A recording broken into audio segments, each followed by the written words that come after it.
আজ আমাদের গন্তব্য ছিল WB40 রেস্টুরেন্টে, সেখানকার কিছু সুস্বাদু খাবার চেখে দেখতে এবং সেই ভিডিও আপনাদের সামনে তুলে ধরতে। WB40 রেস্টুরেন্টে মূলত 3টে আলাদা আলাদা কাউন্টার রয়েছে। দ্য বেঙ্গল চ্যাপ্টার, যেখানে আপনি সব ধরনের বাঙালি থালি পাবেন। রয়েছে একটা পাব, যেখানে বিভিন্ন অনুষ্ঠানে এই পাব ভাড়া নিয়ে বন্ধু বান্ধবের সাথে ডিজের আনন্দ উপভোগ করতে পারবেন। এবং অবশেষে রয়েছে WB40 নামক রেস্তোরাঁ, যেখানে পাওয়া যায় বিভিন্ন লোভনীয় খাবার।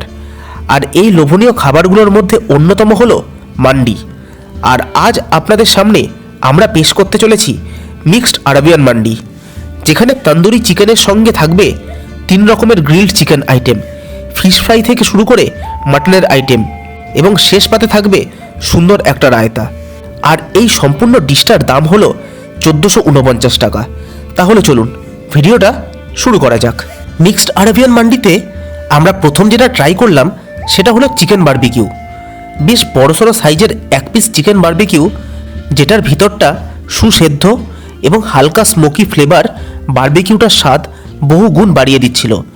বারবিকিউটা দিয়ে খাওয়ার জন্য ছিল মেয়োনিজ, আর মেয়োনিজ দিয়ে বারবিকিউটা অতুলনীয় লাগছিল।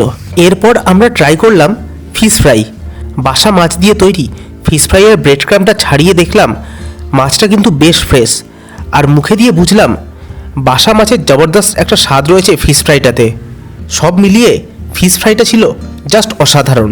আরাবিয়ান মান্ডির পরবর্তী আইটেম ছিল লেমনেস গ্রিলড। মূলত চিকেন ব্রেস্টকে পাতলা পাতলা করে কেটে এই গ্রিলড আইটেমগুলো তৈরি করা।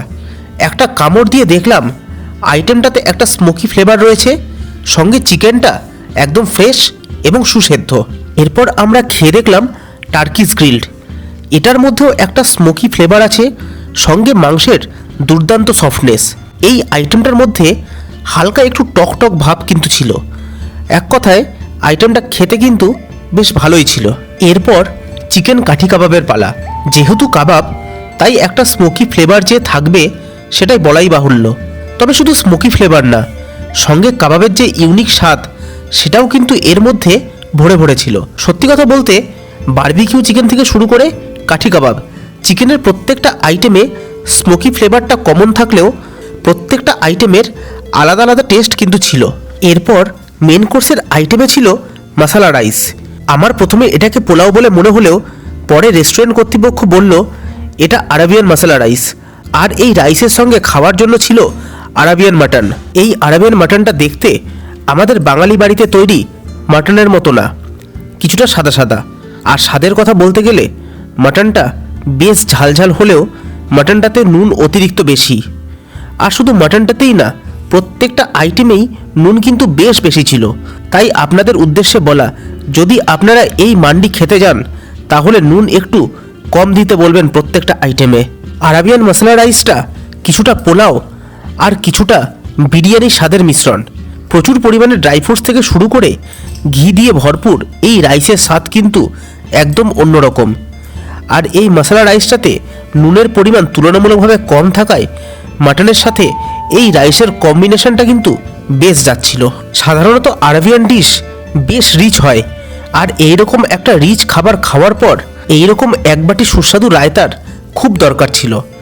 দই, গাজর, শশা দিয়ে তৈরি টকটক রায়তাটা এইরকম খাবারের পর মুখের স্বাদের থেকেও শরীরের জন্য বেশি দরকারি ছিল। তবে রায়তার টেস্ট কিন্তু সত্যিই বেশ ভালো ছিল।